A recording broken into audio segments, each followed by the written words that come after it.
Ha, dia makan tak? Ha, dia makan. Pendek sangat. Panjanglah sikit. Panjang sikit, ambil yang panjang. Itu pendek. Tak nak, dia dah kenyang. Dia dah kenyang. Dia dah kenyang lah tu. Dia tak nak.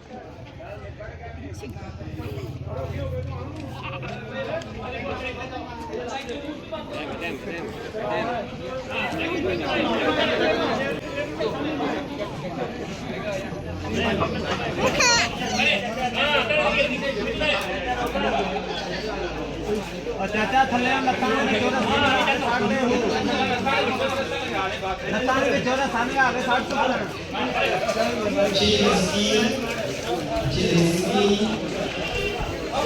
Aina Papi sudah datang di bawah kemah Mustil.